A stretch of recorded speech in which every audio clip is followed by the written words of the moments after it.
วัสดีครับผมบ่าวไทเลยเมืองอุดรเช้านี้ผมสิพามาเบิ่งเป็ดบาร์บารี่ที่ผมเลี้ยงไว้เป็ดบาร์บารี่เพิ่นบอกว่าเป็นเป็ดกึ่งไข่กึ่งเนื้อเด้อครับสิเลี้ยงไว้กินเนื้อก็ได้สิเลี้ยงไว้กินไข่ก็ได้ปีหนึ่งเพิ่นบอกว่าเป็ดบาร์บารี่ไข่150ฟองถึง158ฟองต่อปีให้ไข่4ครั้งต่อปีถ้าเลี้ยงแบบฟาร์มที่เพิ่นให้หัวอาหารอายุ65มื้อก็สามารถจับขายได้แล้วเด้อครับถ้าเลี้ยงแบบผมแบบธรรมชาติโดยให้เศษอาหารผสมหยวกกล้วยเช้าแลงแล้วให้เขาหากินตามธรรมชาติผมมีบ่อน้ำอยู่บ่อหนึ่งเป็ดกินอาหารเสร็จก็ลงน้ำไปหากินหอยกินปูกินปลากินจอกกินแหนตามธรรมชาติ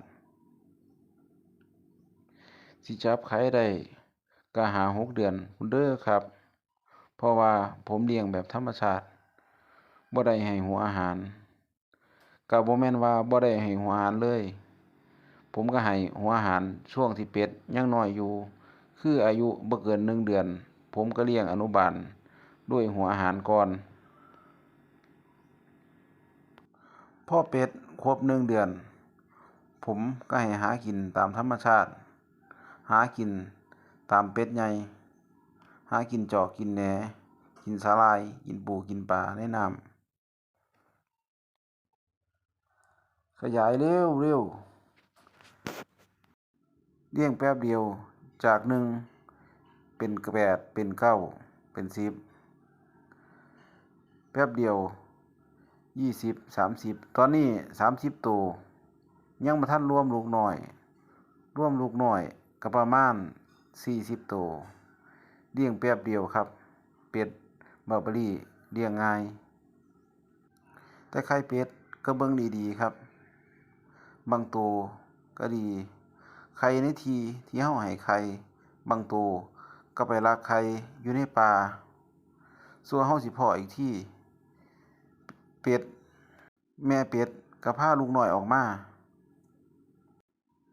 บางทีก็มีงูมีหยังมากินเฮาหาว่าทันพ้อ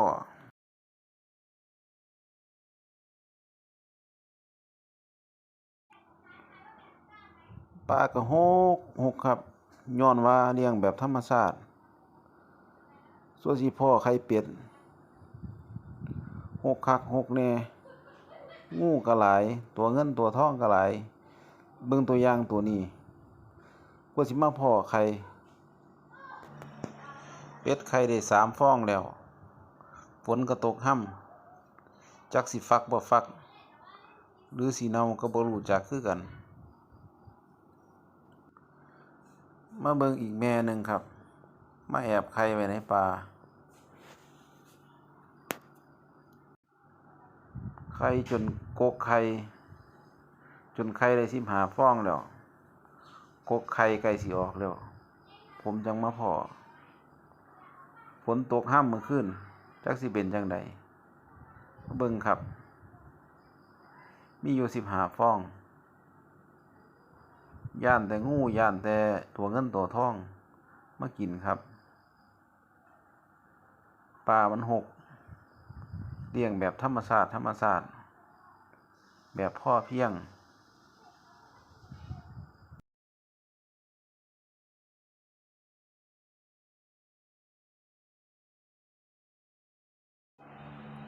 มาเบิ่งกันครับว่าหกส่ำใดนี่ครับ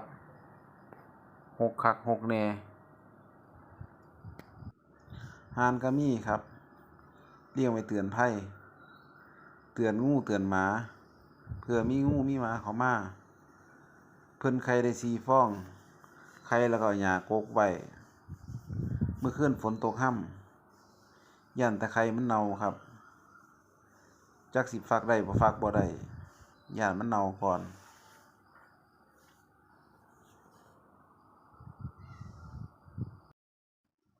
คลิปนี้ผมก็ขอจบเพียงแค่นี้นะครับขอขอบคุณ